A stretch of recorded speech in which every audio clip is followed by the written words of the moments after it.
Hello everybody and welcome to a little bit different video on the channel. Every day I go in the Discord and I can't even count on my fingers the number of people that toss a term around like a baseball.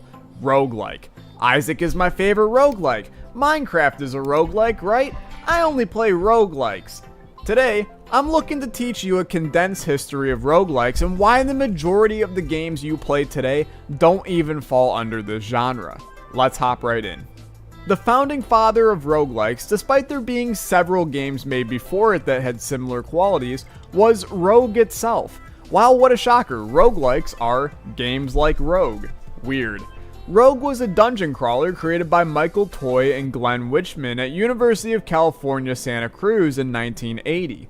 The game consisted of players controlling a character, exploring several layers of a dungeon as they seek the Amulet of Yendor, located at the dungeon's lowest level. Throughout the dungeon, the player found weapons, armor, potions, scrolls, and other items that would help them both offensively and defensively along their journey. It had turn-based movement taking place on a square grid that was represented with ASCII art. In its simplest form, this just means characters found on a keyboard. By having this turn-based movement, this implemented one of several characteristics that defined roguelikes, the ability to have time to determine the best move to survive. Permadeath is another key component of roguelikes implemented by Rogue.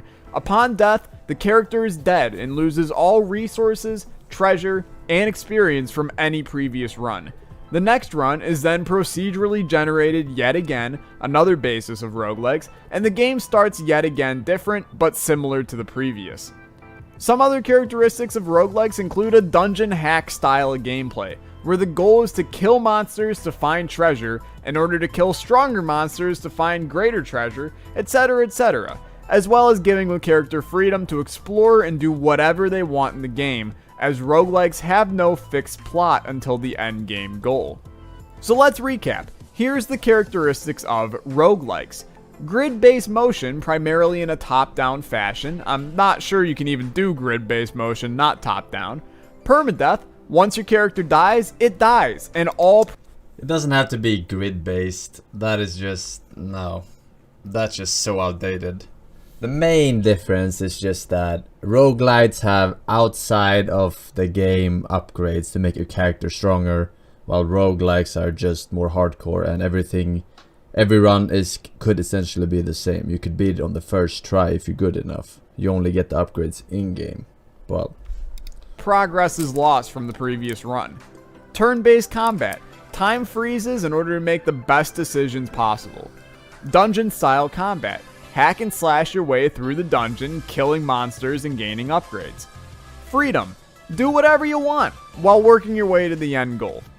At this point, you're probably sitting here going, Isaac is a roguelike. Alright. Maybe the games I'm playing weren't roguelikes after all. And other games like Rogue Legacy is a roguelite because you upgrade shit outside of it, make your character stronger. So the skill curves are kind of like over time. A roguelike for you, the difficulty goes one angle, and a roguelite other way around, because you get stronger outside of the game. Your character gets stronger while you get better at the game at roguelikes, and therefore you progress. 2008, a game came out that would change the genre forever. Spelunky, a cave exploring, treasure collecting, damsel saving, open source indie platformer, was created by Derek Yu as freeware for Microsoft Windows on December 21st, 2008. Pulling characteristics from roguelike games such as permadeath, freedom, and layered dungeon-style combat, it became one of the first games of the genre roguelike-like, or roguelite. This spurred a generation of games that would change the video game industry forever. Games like Faster Than Light, a roguelite that had exploration, randomness, permadeath, and resource management, or Rogue Legacy, a Castlevania-style game with features from roguelikes, would revolutionize the industry and make way for roguelites like The Binding of Isaac, Enter the Gungeon, and more to release in the coming years. As the gaming industry continues to grow and evolve, roguelites are beginning to be some of the most highly sought out games in the industry.